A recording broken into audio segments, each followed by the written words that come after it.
현미밥이 보통 혈당 관리에 좋다고 해서 많이들 드시는데 생각보다 현미밥도 혈당을 굉장히 많이 올리기 때문에 당뇨 환자들 상담을 하면서 쌓인 임상 데이터로 말씀을 드리면 현미밥보다는 마트에서 구입하셔서 쌀에다가 같이 넣어서 밥을 지어 드시는 방법 저는 추천드립니다. 혈당을 굉장히 안정적으로 유지할 수 있습니다. 제가 병원이나 아니면 모바일 헬스케어에서 당뇨 환자들 상담을 몇 년 동안 진행해 왔는데요. 제가 오늘 알려드리는 이 방법대로 하시면 앞으로는 혈당 걱정은 조금 덜어내시고 건강한 식습관 유지하실 수 있을 것 같습니다. 이거 꼭 놓치지 마시고 보세요.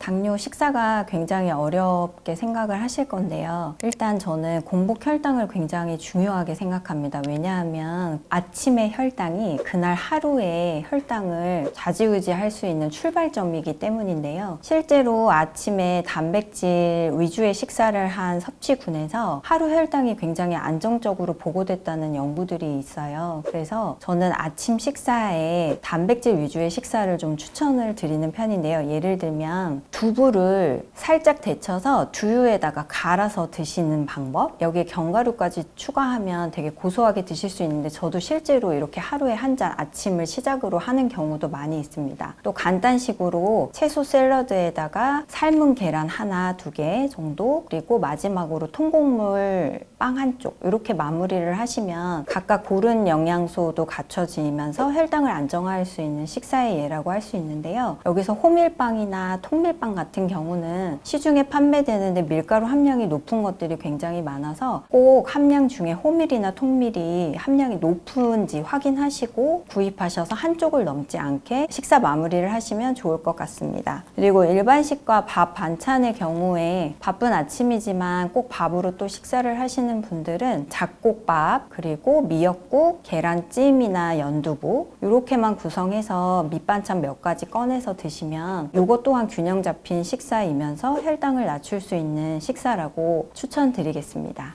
관리를 열심히 하려고 해도 지속 가능하지 않고 쉽지 않으면 잘 못하실 것 같아서 손쉽게 마트에서 구해볼 수 있는 한 3가지 정도 재료로, 첫 번째는 통곡물입니다. 이 잡곡 종류도 굉장히 중요하다고 생각합니다. 제가 혈당 관리를 하면서 데이터를 봤을 때 현미밥이 보통 혈당 관리에 좋다고 해서 많이들 드시는데 생각보다 현미밥도 혈당을 굉장히 많이 올리기 때문에 제가 개인적으로 추천드리는 것은 보리나 귀리와 같은 잡곡류를 더욱 추천드립니다. 그래서 요거 보리나 귀리를 마트에서 구입하셔서 댁에서 떨어뜨리지 않게 잡곡밥으로 만들어서 드시면 좋을 것 같은데요. 다만 이제 급작스럽게 드시는 경우에는 소화작용이 어려울 수 있어서 충분히 6시간이나 8시간 불려서 활용을 하시거나 아니면 잡곡류도 쌀과 잡곡의 비율을 쌀이 9, 잡곡을 1 이렇게 해서 소량으로 한번 시작을 해보시는 거, 그리고 천천히 꼭꼭 씹어서 또 이 잡곡으로 인해서 식이섬유가 갑자기 섭취량이 늘어날 수 있으니까 물도 충분히 섭취하시면 좋을 것 같습니다. 그리고 두 번째는 해조류인데요. 해조류가 댁에서 가지고 계시는데 활용을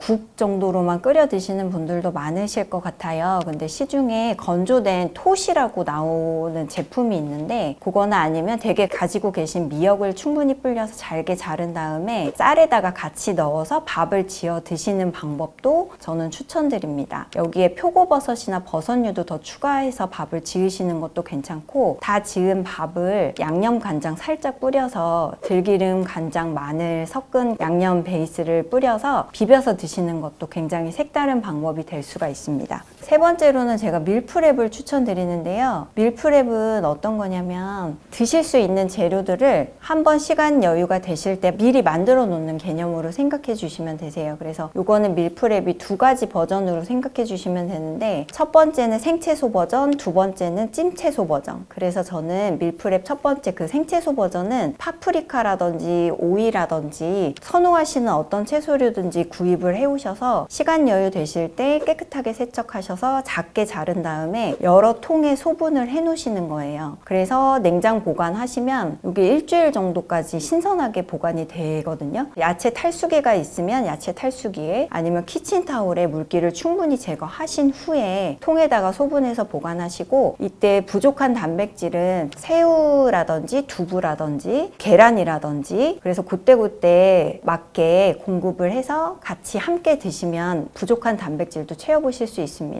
그리고 찜채소 버전의 밀프렙은 양배추라든지 배추라든지 청경채 이런 채소류들을 또 똑같이 세척하신 다음에 작은 통에 소분을 해놔서 냉장고에 넣고 보관하신 다음에 끼니 때 하나씩 꺼내서 바로 쪄서 드실 수 있고, 이 또한 단백질을 보충을 하시면 좋고, 이건 샤브샤브 느낌이라서 간장 소스 베이스에 찍어서 살짝 드시면 좋을 것 같습니다. 그리고 염분 섭취를 줄이기 위해서 모든 소스는 뿌리는 것보다는 살짝 찍어서 드시면 좋고, 이거 찍어 드실 때 염도를 더 낮추기 위해선 저는 물을 넣기도 하거든요. 밀프렙 만들어서 한번 활용해 보시는 거 추천드립니다. 당뇨라서 먹고 싶은데 꾹 참아야 하는 상황들 많이 마주하시지요. 그런 상황에서 제가 혈당 관리는 잘 되면서 드실 수 있는 대체 식재료를 소개해 드려 보려고 합니다. 3가지 먼저 소개해 드릴 건데요. 첫 번째는 면류, 두 번째는 전류, 세 번째는 밥류. 요거의 대체 식재료를 소개해 드려 보도록 하겠습니다. 일단 면류 대체로는 곤약면, 해조류면 혹시 들어보셨을까요? 시중에 시판이 많이 되고 있는 이 면류들인데요. 곤약면이나 해조류면 뜨거운 요리보다는 냉요리, 쫄면 대용으로 면류를 대체하시는 거, 이런 방법에 굉장히 잘 어울리는 면류입니다. 그래서 이 해조류 면이나 곤약면을 한번 이용해 보시고, 또 잡채 대신에는 천사채를 이용해 보시면 굉장히 당면하고 식감이 비슷하다고 느껴지실 수 있는데요. 천사채가 뭐지? 하고 생각하실 수도 있는데, 횟집에 가서 회 드실 때 밑에 회가 풍성해 보이라고 나오는 투명한 면류 같이 생긴 게 있어요. 그걸 천사채라고 하는데 시중에도 천사채가 판매되고 있습니다. 그래서 그 천사채를 구입하셔서 베이킹소다를 소량 넣고 살짝 데쳐내시고 당면처럼 조리를 하시면 되세요. 그래서 잡채도 마음껏 혈당 관리 잘 되면서 드실 수 있는 방법이 될 수 있습니다. 그리고 두부면 혹시 드셔보신 적 있으신가요? 저는 굉장히 좋아하는데요. 이 두부면도 다양한 면류 요리 대체식으로 굉장히 많이 이용하실 수 있습니다. 그래서 두부면도 파스타 대용으로 스파게티 면 대신 이용을 하신다든지, 아니면 칼국수 대신에 두부면을 이용하셔도 굉장히 비슷한 맛인데 오히려 고소한 맛까지 더해져서 저는 맛있더라고요. 그래서 많이 활용하시면 좋을 것 같습니다. 두 번째는 밥류인데요. 흰쌀밥으로 볶음밥을 드시거나 밥 요리를 하실 때 혈당이 오르는 걸 막을 수가 없지요. 그래서 이럴 때는 콜리플라워라고 하얀색 브로콜리처럼 생긴 게 있어요. 브로콜리랑 비슷한데 하얀색이라고 생각하시면 되는데, 요거를 구입하셔서 밥하고 같이 섞어서 넣으시거나 이 콜리플라워 비중을 높게 하셔서 볶음밥 해서 드시면, 요거 제가 어린 친구들에게도 만들어서 준 적이 있는데 밥인지 밥이 아닌지 모르고 잘 먹더라고요. 그래서 요 식감도 저는 괜찮고, 한번 볶음밥 대신 밥 비중을 콜리플라워로 대체해서 좀 높게 해서 볶음밥 한번 해보셔도 좋을 것 같고요. 그 다음으로는 그냥 마른 팬에 두부를 으깨서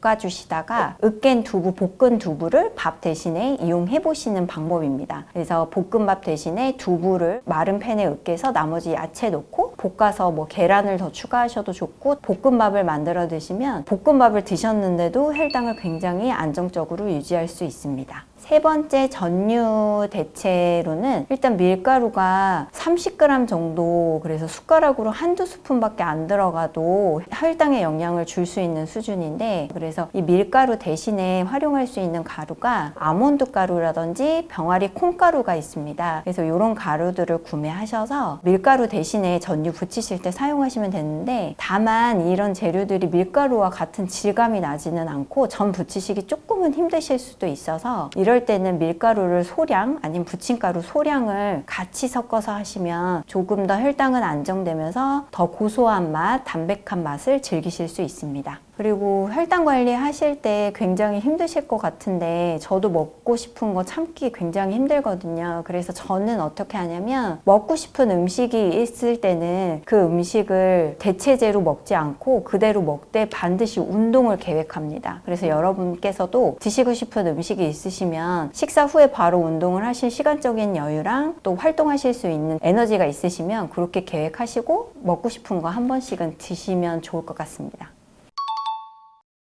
일단은 혈당을 안정화할 수 있는 식사법 제가 4가지를 한번 소개해 드릴 건데요. 마지막으로 채소 섭취량을 늘릴 수 있는 방법을 알려드리도록 하겠습니다. 첫 번째는 일단 매 끼니의 식사에 적정량의 단백질과 소량의 지방을 꼭 반드시 포함시켜 주시면 혈당 안정화에 도움이 됩니다. 예전에 한번 국수만, 잔치국수 같은 거 면류 하나만 드셨을 때 한 2-3시간 지나고 나서 갑자기 배가 고프시거나 훅 배가 꺼진 느낌 드신 적 있으실 거예요. 그것처럼 이렇게 면류만 드셨을 때는 혈당이 급격히 치솟다가 갑자기 확 떨어지기 때문에 이때 단백질이나 지방과 같은 소화 시간이 긴 음식들을 함께 섭취해 주시면 얘네들이 서로 상호작용을 해서 소화 시간을 또 지연되고 혈당 상승도 좀 완화시킬 수 있는 방법이기 때문에 매 끼니에 고기나 생선, 두부 이런 단백질을 꼭 챙겨 드시고 여기에 뭐 적정량의 오일, 올리브 오일을 활용하시거나 드레싱 오일로 활용하시거나 아니면 기름이 없는 식사다 하면 호두 한 알 정도 이렇게 꼭 반드시 포함해서 드시면 포만감도 오래 유지되고 혈당도 안정화된 식사로 드실 수 있습니다. 두 번째는 에사비 많이 들어보셨죠? 요거는 사과식초를 말을 하는데요. 이 사과식초에 들어있는 아세트산이라는 성분이 탄수화물의 분해 효소에 작용해서 탄수화물 분해 속도를 좀 지연시키기 때문에 혈당을 좀 더 완만하게 상승하도록 도와주는 역할을 합니다. 따라서 이 에사비를 식사에 적극적으로 활용을 하시면 보다 혈당을 완만하게 할 수 있는 방법인데요. 드시는 타이밍은 탄수화물 섭취 직전에 드시거나 아니면 식전에 드시면 좋은데 식초랑 물을 섞은 이 식초물을 드시면 훨씬 혈당 완화에 효과가 있는데요. 식초를 섞는 비율은 식초를 1 그리고 물을 최소 5 이상 5대 1의 비율로 섞으셔서 드시면 좋은데 요거 식초에 관해서 신맛의 거부감을 가지시는 분들이 요거를 시도하기에는 이 방법이 굉장히 어려우실 수 있어요. 그래서 저는 3단계로 방법을 안내를 해드리는데 첫 번째는 신맛에 익숙해지기 위해서 레몬수를 먼저 드셔보시는 거. 레몬수 드시기가 괜찮다, 적응이 되셨으면 두 번째는 식초랑 탄산수에다가 알룰로스 요 대체당을 소량 넣으시면 굉장히 달고 맛있어요. 새콤하긴 하지만 그래서 요 맛으로 적응을 또 하신 다음에 마지막에는 물이랑 식초만 섞어서 아니면 탄산수에 식초만 섞어서 이렇게 3단계 방법으로 점차적으로 적응하시면서 진행하시면 식초물을 좀 더 적용을 잘 하실 수 있으실 겁니다. 그리고 식초는 영양 성분을 한 번씩 꼭 확인하시고 구입하시면 좋은데요. 초산이라고 표기되어 있고 초산 함량이 4에서 6% 정도 되는 제품으로 반드시 구입을 하시고 그것보다 낮으면 혈당 강화 효과가 좀 덜할 수가 있으니 영양 성분표를 꼭 확인하시고 발효식초 혹은 사과 100% 이런 표기가 있는 것들로 제품을 구입하시면 보다 도움을 받으실 수 있습니다. 세 번째는 대체당을 한번 활용해 보시는 건데요. 단맛으로 대체당을 활용할 때 스테비아라든지 알룰로스 많이 활용하고 계실 거예요. 근데 다만 저는 단맛이 꼭 필요한 순간에만 넣으시면 좋을 것 같아요. 왜냐하면 이런 스테비아 같은 대체당들이 과량 섭취했을 때는 복통이라든지 설사 이렇게 가스가 차거나 이런 증상들이 발생할 수도 있고 장내 미생물 환경을 좋지 않게 바꿀 수 있다는 연구들이 많이 있어서 대체당은 꼭 필요한 순간에만 알룰로스 정도로 활용해 보시면 좋을 것 같습니다. 네 번째는 규칙적인 식사 시간입니다. 규칙적인 식사 시간을 가진 집단에서 하루 중에 인슐린 분비라든지 혈당 관리가 훨씬 더 잘 됐다는 연구들이 있습니다. 그래서 식사 시간을 되도록이면 식사 시간 차이가 30분을 넘기지 않도록 거의 일정한 시간에 드시면 좋을 것 같습니다. 채소 섭취를 늘리고 싶어도 기존에 해오시던 식습관 때문에 채소를 갑자기 늘리기가 굉장히 어려우실 것 같습니다. 그래서 제가 채소 섭취를 늘릴 수 있는 방법을 몇 가지 소개해 드릴 건데요. 일단 채소를 섭취하라는 이유가 채소에 포함된 식이섬유를 섭취하기 위함인데 해조류 또한 식이섬유를 많이 포함하고 있어서 제가 직접 상담에 추천드리는 방법이었는데요. 조미되지 않은 김을, 구운 김 있죠. 시중에 판매되는 김밥김처럼 그런 조미되지 않은 김을 작게 잘라서 지퍼백에 가지고 다니시면서 드셔보시는 것도 괜찮고, 또 채소 스틱을 만드시는 것도 굉장히 좋아요. 그래서 채소 스틱은 좋아하시는 채소 파프리카나 오이 같은 걸 손가락 모양으로 작게 자르셔서 작은 통에 소분해서 싸놓으셨다가 아침에 외출하시거나 하실 때 밖에 하나씩 갖고 다니시거나, 아니면 식사 준비하실 때 입에 파프리카 하나 물고 오이 하나 물고 먼저 씻고 식사 준비를 하시는 것도 하나의 방법이 될 수 있습니다. 또 다른 방법으로는 채소를 얼려놨다가 조리에 바로 사용하는 방법인데요. 여기는 국이나 찌개에 활용할 채소류들은 미리 데치는 과정이 필요하기는 합니다. 그래서 예를 들면 얼갈이라든지 배추나 무를 작게 자른 다음에 한번 살짝 데쳐내서 이걸 얼음 트레이에 넣고 그대로 얼리시는 거예요. 그래서 조리를 하실 때 국이나 찌개 끓일 때 그대로 이거를 넣는 방법도 괜찮고, 데치지 않고 그냥 생채소인 파프리카라든지 양배추 이걸 잘게 잘라서 이것도 얼음 트레이에 넣고 얼리셨다가 볶음밥 하실 때나 아니면 채소가 급하게 필요할 때 그 채소찬 대용으로 이 얼음 트레이에 얼려놓은 채소에다가 계란 하나 깨서 같이 볶아서 드시는 방법도 채소 섭취량을 늘릴 수 있는 방법입니다. 또 마지막으로 채소를 스낵화하는 방법인데요. 케일칩이나 연근칩 방법입니다. 이거는 케일을 구입하셔서 깨끗하게 씻으신 다음에 가운데 줄기 부분은 잘라내시고 잎 부분만 사용하시는데, 여기에 소금을 살짝 치시고 올리브유를 뿌린 다음에 에어프라이어기에 150도 온도에서 한 10분 정도 이렇게 구워서 드시면 굉장히 바삭바삭한 질감의 채소칩을 얻을 수가 있고, 다른 식재료들도 이렇게 칩처럼 만드는 게 가능해요. 예를 들면 연근도 작게 자른 연근에다가 오일을 살짝 두르고 소금 간해서 에어프라이어기에 돌려서 드시면 가지고 다니시기도 좋고 채소 섭취량도 늘려보실 수 있습니다. 제가 지금까지 혈당 안 오르는 건강한 밥상 차리는 방법, 레시피 간단하게 소개를 해드렸는데요. 제가 알려드린 방법 적극적으로 활용하셔서 혈당 관리 잘 하시고 건강 유지하시면 좋겠습니다. 암 환자가 아닌데도 지금도 암 세포가 만들어지고 있잖아요. 제2군 발암 물질로 분류하기도 합니다. 암 예방 식품과 추천 레시피 말씀을 드려보겠습니다. 암 예방을 30에서 50%까지 낮출 수 있다고 보고하고 있습니다. 채소를 계속 강조드렸는데 식사에 포함시키시면서 다양하게 활용해 보시면 좋을 것 같습니다. 암은 진짜 식습관이랑은 뗄래야 뗄 수 없는 핵심적인 관계에 있다고 할 수 있겠습니다. 왜냐하면 암이 발생하는 것을 보면 한 번의 돌연변이라든지 한 번의 손상으로 발생하는 게 아니고, 암은 지속적으로 DNA가 손상됐을 때 발병하게 되는데요. 우리도 암 환자가 아닌데도 지금도 암 세포가 만들어지고 있잖아요. 다만 우리가 암이라고 진단받지 않는 이유가 우리 몸의 보호 기전이 공격하는 것보다 더 크기 때문에 암으로 발병이 되지 않는 것입니다. 그래서 이 세포가 보호하는 기능이 더 커야지 암이 걸리지 않게 되는데, 이 세포의 기반이 되는 것들이 음식이기 때문에 암은 식생활과 뗄래야 뗄 수 없는 관계에 있다고 할 수 있습니다.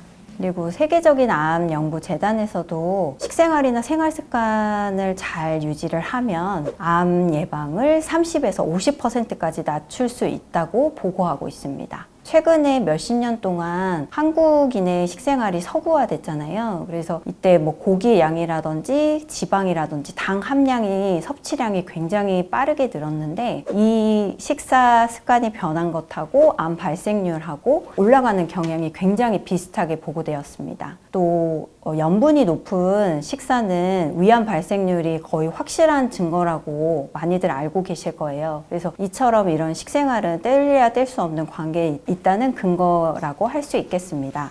제가 추천하는 암 예방 식품과 추천 레시피 한 3가지 정도로 추려서 제가 말씀을 드려보겠습니다. 먼저 후무스라고 중동 지방에서 많이 드시는 병아리 콩을 후무스라고 부르거든요. 근데 요새 국내에서도 병아리 콩 굉장히 많이 보이는 것 같아요. 근데 후무스는 어떻게 만드시냐면 삶기 전에 병아리 콩을 6시간에서 8시간 충분히 불려주신 다음에 불려진 병아리 콩을 삶으세요. 그리고 삶을 때 소금을 약간 추가해서 삶으면 조금 더 삶는 시간이 단축될 수가 있고 고소한 맛도 더 추가됩니다. 그래서 삶아진 병아리 콩을 믹서기에다 가실 때 올리브 오일과 레몬즙, 다진 마늘 이렇게 넣고 농도는 물이라든지 두유를 살짝 넣고 갈고 나면 완성입니다. 굉장히 간단하죠. 그래서 이거를 활용하실 수 있는 방법은 통밀빵 위에다가 스프레드처럼 발라서 드시는 방법도 있고요. 오이나 채소 많이 드시고 싶은데 그냥 드시기에는 심심하실 때 이 후무스를 딥소스로 해서 찍어서 드시는 방법도 굉장히 좋습니다. 또 후무스는 각종 고기나 채소 요리에 사이드로 같이 함께 드시고 고기와 함께 채소와 함께 익힌 채소와 함께 이렇게 드시는 방법들도 있으니 다양하게 활용해 보시면 좋을 것 같습니다. 저는 그렇게 갈아놓고 아무것도 없이 그냥 후무스 자체만 먹는 것도 굉장히 좋아합니다. 그래서 한번 활용해 보시면 좋을 것 같습니다.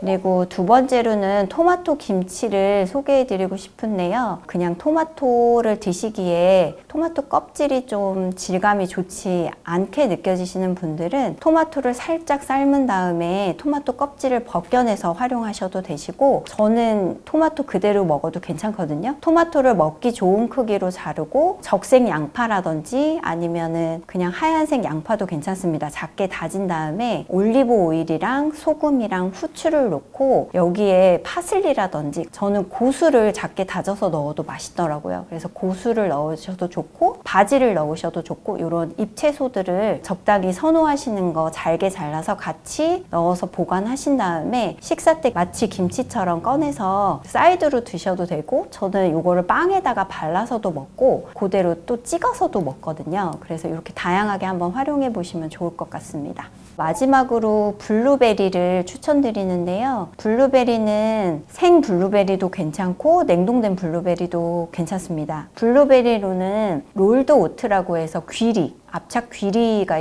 시중에 판매되고 있는데요. 귀리를 구입하셔도 되고 아니면 롤드 오트라는 명으로 제품이 판매되는데 그걸 구입하셔서 두유에다가 전날 미리 1~2스푼을 재워 놓으시는 거예요. 냉장고에 넣고 재워 두셨다가 그 다음날 블루베리를 거기에 추가해서 드시면 이 조합이 굉장히 맛있고 상큼하고 좋아요. 그래서 이렇게 해서 한번 활용하시는 거 굉장히 어렵지 않으시니까 블루베리 섭취 이렇게 하셔도 되고 블루베리는 그냥 드셔도 되고 스무디로 갈아서 드실 경우에 다른 야채들도 같이 하셨을 때 단맛을 또 상승시킬 수가 있어서 스무디로 활용하시는 것도 괜찮습니다.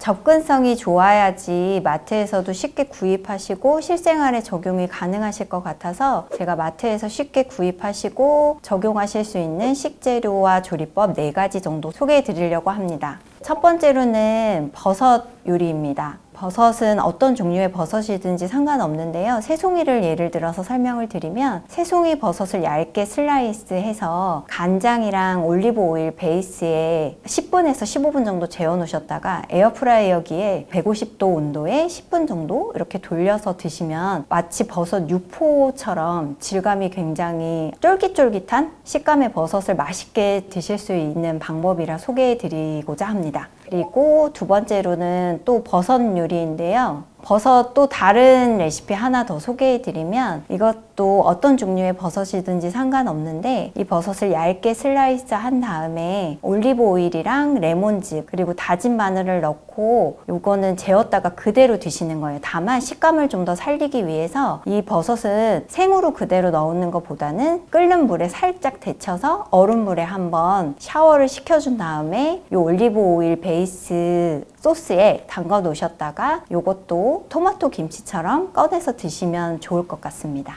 두 번째는 양파 요리인데요. 양파는 볶아서도 드시고 조리에도 굉장히 다양히 많이 활용이 되기는 하는데, 양파를 조금 더 섭취를 더 하실 수 있는 방법이 통 양파를 그대로 십자 모양으로 칼집을 내서 거기에 올리브유 살짝 뿌리시고 소금, 후추로 간한 다음에 이것도 오븐에 구워내시는 방법입니다. 이렇게 해서 드시면 단맛이 확 끌어올라서 드시기에도 아주 맛있다고 느끼실 정도로 쉽게 또 조리도 쉬운 방법이라서 활용하시기 좋을 것 같습니다. 그리고 세 번째는 당근 샌드위치인데요. 이건 흔히 생각하시는 샌드위치가 아니라 빵 대신에 두부를 구워서 이용하시는 방법입니다. 그래서 안에 들어가는 당근은 채를 썬 다음에 소금이랑 후추 그리고 올리브유, 레몬즙 이렇게 간을 하셔서 섞은 다음에 여기에 뭐 다진 마늘이나 홀그레인 머스타드 소스를 조금 넣으셔도 괜찮고, 이렇게 섞은 다음에 두부를 얇게 썰으셔서 기름을 살짝 두른 팬에 부친 다음에 빵 대신 요 안에 당근 라페를 채워서 드시는 당근 샌드위치입니다. 이것도 드셔보시면 아마 맛있다고 느끼실 것 같은데요. 여기에 아까 말씀드린 후무스 같은 스프레드를 바르셔도 좋고, 아니면 견과류를 조금 다져서 위에 뿌려서 드시는 방법도 고소한 맛을 살리고 더 맛있다고 느끼실 것 같습니다.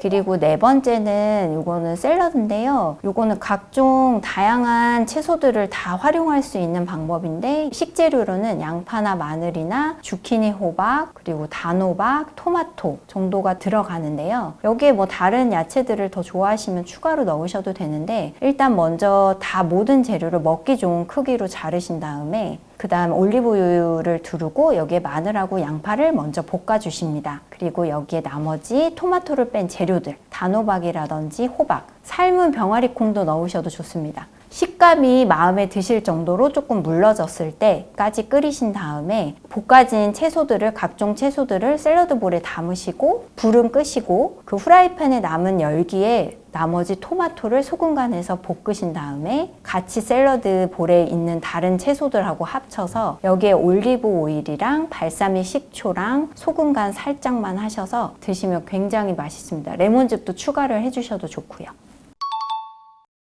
많은 잘못된 정보들로 혼란스러우실 것 같은데요. 일단 그 정보들 중에서 고기가 암을 유발한다? 일단 여기에서의 고기는 붉은색 고기인 소고기, 돼지고기, 양고기 이렇게 붉은색을 띠는 고기를 의미하는데요. 실제로 세계보건기구에서는 이런 붉은색 고기를 제2군 발암 물질로 분류하기도 합니다. 쉽게 말씀드리면 고기를 많이 섭취하신 분들이 대장암 발병이 높았다고 확인한 것입니다. 실제 이제 연구에서 보면 고기를 매일매일 100g씩 섭취하신 그룹에 있어서 그렇지 않은 그룹보다는 대장암 발병이 10%에서 18% 정도 높게 나타나기도 했습니다. 잠재적인 위험을 최소화하기 위해서는 붉은색 고기 섭취를 최소화하거나 뭐 제한을 하시는 것도 하나의 선택이실 수는 있을 것 같습니다. 다만 제가 말씀드리고 싶은 건 고기 섭취 굉장히 줄여서 너무너무 힘들다 하시는 분들도 종종 계시거든요. 세계암연구기금에서 제시하는 육류 섭취량이 조리 전 무게로 700g 정도 해당합니다. 요거는 밖에서 외식하실 때 1인분 고기가 보통 150g에서 200g 정도 제공이 되잖아요. 그래서 요거를 일주일에 3번 정도 1인분 내에 드신다면 요 양을 채워서 드시는 양이라고 할 수 있습니다. 다만 이제 고기를 섭취하셨을 때 얻는 영양적인 이점과 또 위험을 고려했을 때 요 균형 잡은 선이 700g 정도이니 이 내에서는 드실 때 좀 안심하고 드셔도 된다 하고 말씀을 드리고 싶습니다. 그리고 드실 때 조리법에 관해서 굉장히 궁금해 하실 수 있을 것 같아요. 그래서 제가 조리법은 5가지로 한번 정리를 해서 말씀을 드리면, 첫 번째는 일단 발암물질이 발생하는 과정이 150도 이상의 고온조리, 또 가열 시간이 길면 길수록 발암물질이 많이 생성됐다는 일관된 연구들이 있기 때문에 그 물 베이스로 찌거나 삶거나 하는 방법으로 조리를 하시는 거. 그리고 두 번째는 고기를 미리 재워 두시는 거. 재워 두실 때 와인이라든지 식초나 레몬, 허브 이런 재료에다가 미리 재워 두시면 얘네들의 항산화 성분들이 발암물질 생성을 좀 억제한다는 보고들이 있습니다. 그리고 식당에서 드실 때 보통 웰던을 드시나요? 레어를 드시나요? 요것도 재밌는 연구였는데 웰던을 드시는 분이 발암물질이 더 많이 생겼다고 합니다. 그래서 웰던 고기보다는 좀 덜 익힌 고기로 드시는 방법이 추천드립니다.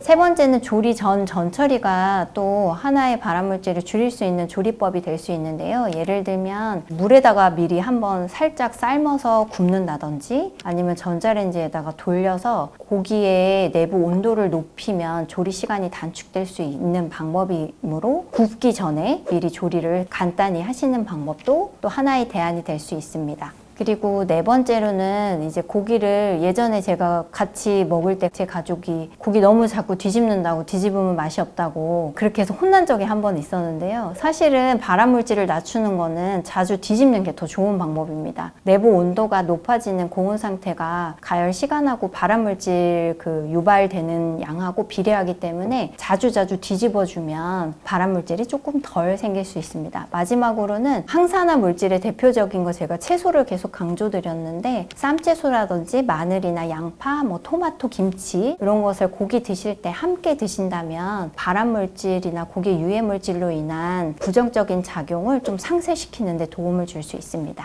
제가 오늘 항암에 관련돼서 암 발생을 좀 낮추는 데 도움을 주는 식재료나 아니면 레시피를 여러 가지 소개를 해드렸는데요. 제가 말씀드린 이런 식재료들을 좀 더 의식적으로 식사에 포함시키시면서 식생활은 식물성이 기본이 된 식사에다가 적정량의 단백질 그리고 소량의 지방 이렇게 포함해서 구성해 주시고 이런 식사를 몇 끼니 하실 수는 없어도 끼니 중에 지금보다는 한두 끼니 더 이런 식사에 가깝도록 드시면 분명히 더 건강하실 수 있을 것 같습니다.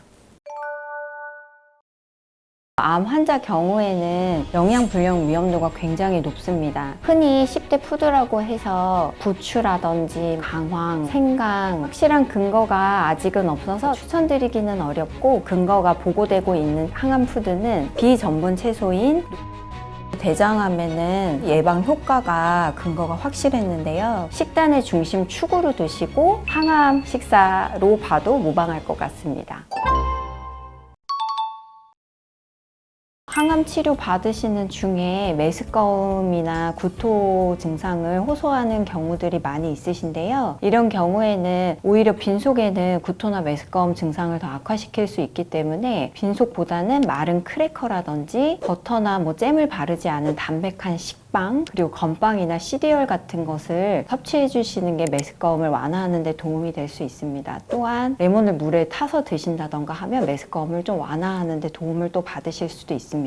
이때는 식사 중에는 수분을 너무 섭취를 많이 하시면 메스꺼움을 더 악화할 수 있으니까 수분 섭취는 최소화해 주시고 좀 헐렁한 옷으로 꽉 끼지 않는 옷으로 그리고 이때는 냄새로 역한 반응이 더 올라올 수 있기 때문에 오히려 뜨거운 온도의 음식보다는 좀 차가운 음식으로 아니면 미지근한 음식으로 섭취를 하시는 게 더 도움이 될 수가 있고 식사 전후에는 환기를 잘 하시면 메스꺼움을 좀 더 완화시키는 데 도움이 될 수 있습니다. 입안 통증이 있으실 경우에도 이때도 찬 온도의 음식이 오히려 더 도움을 받을 수 있는데요. 아이스크림이라든지 감자를 으깨서 요거를 점도도 조절해서 드시면 훨씬 더 도움을 많이 받으실 수 있습니다. 구내에 염증이 생겼을 때에는 음식물이 입안에 직접 닿으면 더 통증이 악화될 수 있기 때문에 점도를 꼭 조절하셔서 연두부라든지 계란찜이라든지 이렇게 부드럽고 넘어가기 쉬운 음식 위주로 드시고 액체를 드실 때에는 꼭 빨대로 드시면 입안에 접촉하는 부분이 제일 최소화할 수 있어서 도움을 받으실 수가 있습니다. 또 입안이 너무 건조할 경우에는 얼음이라든지 아니면 껌이나 사탕을 물고 계시면 입안의 건조함은 침샘 분비로 인해서 침이 좀 생기면서 건조함을 좀 완화시킬 수 있는데 도움을 받으실 수 있습니다. 식욕 부진이 있을 때는 입맛이 너무 없어서 식사하기 자체가 고요기가 어려우실 수가 있는데요. 이때는 하나를 드셔도 영양 밀도가 높여서 드시는 게 도움이 많이 되기 때문에 예를 들면 두유를 하나 드시는 것보다는 두유에다가 바나나 반 개 그리고 견과류 소량 넣어서 같이 갈아서 드시면 영양 밀도를 높일 수가 있고 두유 대신 유케어라고 영양 보충 음료도 많이들 알고 계시고 직접 드시고 계실 건데 이 영양 보충 음료도 요 하나만 드시는 것 드시기보다는 여기에 바나나나 견과류 아까 말씀드린 것처럼 갈아서 스무디 형태로 드시면 도움을 많이 받으실 수가 있고, 식사에 올리브 오일이라든지 들기름 이런 걸 한 스푼씩 추가하면 열량을 또 높일 수 있는 하나의 방법이 될 수도 있습니다. 그래서 이때는 식욕 부진일 때는 영양 밀도를 높여서 드시도록 열량을 좀 높이는 식재료들을 좀 더 추가해서 함께 드시면 더 좋을 것 같습니다. 암 환자분이시라면 누구나 다 어떤 음식이 항암식품인지, 또 인터넷상에서나 정보의 홍수 속에서 10대 항암푸드 이런 것들이 많이 돌아다니고 있어서 이게 맞는 정보인지 많이들 궁금해 하실 건데요. 제가 오늘 그 답변을 드리도록 하겠습니다. 흔히 10대 푸드라고 해서 부추라든지 뭐 강황, 또 뭐 생강 이런 재료들도 포함해서 굉장히 많은 재료들이 인터넷상에서 항암푸드로 알려지고 서로 정보를 교환하고 계시는데요. 저희 전문가들이 일반적으로 권해드리기에는 확실한 근거가 아직은 없어서 저희가 추천드리기는 어렵고, 그래도 궁금해하실 것 같아서 비교적 일관되게 좀 다수에서 근거가 보고되고 있는 항암푸드는 십자가 채소라든지 아니면 전반적인 채소나 과일, 통곡물, 그리고 대두, 콩류, 올리브유랑 들기름, 그리고 버섯류 정도로 추려볼 수 있겠습니다. 제가 말씀드린 이런 재료들을 식단의 중심 축으로 드시고 의식적으로 좀 더 자주 드시는 습관으로 드신다면 항암 식사로 봐도 무방할 것 같습니다. 제가 항암푸드라고 말씀드린 그 식재료 중에 두 가지만 특별히 선정해서 말씀을 드리면, 첫 번째 브로콜리 레시피 간단히 소개해 드리겠습니다. 브로콜리는 간단하게 삶은 다음에 거기에다가 액젓으로 간을 하고 들기름 한 스푼을 넣어서 버무리고, 들깨가루가 있으시면 이건 추가로 넣으셔도 되고 생략하셔도 되는데 굉장히 별거 안 들어가는데 맛있게 드실 수 있는 레시피고요. 양배추도 이 들기름 베이스가 기본으로 같은데요. 채 썬 양배추에 들기름을 넣고 여기에 소금이랑 후추 간을 하신 다음에 들깨가루는 있으면 넣으시고 없으면 안 넣으시고, 이 생으로 샐러드 이 채로 드시면 굉장히 생각보다 맛있습니다. 요거 한번 활용해 보세요. 그리고 양배추를 이용한 또 다른 레시피로는 양배추를 잎 그대로 찜기에 찐 다음에 그 안에 계란 지단이라든지 아니면 삶은 닭가슴살 아니면 아보카도로 쌈을 싸시는 거예요. 그래서 돌돌 말아서 쌈을 싸신 다음에 그것을 간장이랑 레몬즙 그리고 알룰로스 소량 넣고 다진 마늘 조금 넣은 소스에 찍어서 드시면 또 색다른 맛을 느끼실 수 있습니다. 암 환자분들께서는 그래서 어떻게 먹으라는 건데 하면서 적절한 식사 방법, 올바른 식사 방법이 궁금하실 텐데요. 사실 절대적인 답은 없지만 일단 세계적인 암 연구 기금이라든지 암 학회에서 권장하는 식사 베이스는 식물성 중심의 식사에다가 적정량의 단백질 그리고 소량의 지방을 추가한 식사를 건강한 식사로 보고 있습니다. 그래서 이것을 실제적으로 적용을 했을 때 한 끼를 커다란 동그란 한 접시에 옮겨 담았다고 생각하실 때 절반을 나눠 보세요. 절반을 나눠서 절반은 비전분 채소로 채워보시면 되는데, 전분 채소는 감자나 고구마, 마 이런 것들을 전분 채소라고 하거든요. 그래서 이런 걸 제외하고 비전분 채소인 녹색 채소, 브로콜리, 시금치, 나물류 이런 것을 접시의 절반으로 채우시고, 나머지 접시의 절반의 반, 즉 4분의 1에 해당하는 부분은 통곡물, 그래서 귀리라든지 보리 그리고 소량의 고구마나 단호박 이 정도로 채워보시면 좋을 것 같고, 나머지 이제 4분의 1은 단백질인 생선류나 가금류, 고기나 두부, 계란 이런 것들로 채워보시면 적절하고 균형 잡힌 양을 알맞게 드신다고 볼 수 있습니다. 여기에 하루에 한두 번 소량의 과일을 추가하시면 굉장히 건강한 식사라고 할 수가 있는데요. 식사를 선택해서 고르실 때는 다양한 색깔의 채소로, 그래서 파이토케미칼이라는 식물성 생리활성 물질을 다양하게 섭취하실 수 있는 방법으로, 예를 들면 녹색 채소류를 그날 식사의 접시에 넣으셨다면 과일은 보라색 아니면 녹색 채소 외에 보라색 가지를 넣어 보시는 거, 그리고 과일은 토마토 빨간색을 넣어 보시는 거, 이런 식으로 다양한 채소와 과일을 색깔별로 선택하시면 더 좋을 것 같습니다. 암 환자분들께서 잘못된 정보를 굉장히 많이 알고 계시는데 그거에 대해서 좀 몇 가지만 이제 주로 물어보시는 것들하고 아니면 인터넷상에서 많이 떠도는 정보들 위주로 제가 몇 가지를 추려서 답을 드려 보겠습니다. 첫 번째, 단식하면 암세포가 파괴된다. 이런 얘기들도 많이 들어보셨을 것 같은데요. 일단은 요 단식으로 있어서 이런 얘기가 나온 이유가 세포나 동물 실험에서 실제로 단식을 했을 때 암세포의 성장 속도가 둔화된다는 연구 결과가 보고되기도 했습니다. 하지만 이는 동물 실험에서고 동물은 항암 치료를 받고 있지 않고 또 대사 과정도 사람보다 훨씬 단순하잖아요. 그래서 이거를 사람한테 적용을 해본 연구도 물론 있는데 짧은 시간 단식을 했을 때 사람에게도 정상세포를 보호하는 효과가 있어서 이런 연구가 있기는 한데 다만 이게 일반화하기에는 아직 연구가 숫자가 적기도 하고 사람을 대상으로 한 연구에서는 이게 단기간 효과가 좀 있었다고는 하지만 아직 이게 잠재적인 가치만 인정받고 있는 보조적인 단계이고 연구가 활발히 진행은 되고 있는데요. 이것을 일반화하기는 아직 어렵고 또 암 환자 경우에는 영양불량 위험도가 굉장히 높습니다. 예를 들면 암 항암 치료 중에 식사를 섭취를 잘 못하게 되는 이런 부작용의 상황들 때문에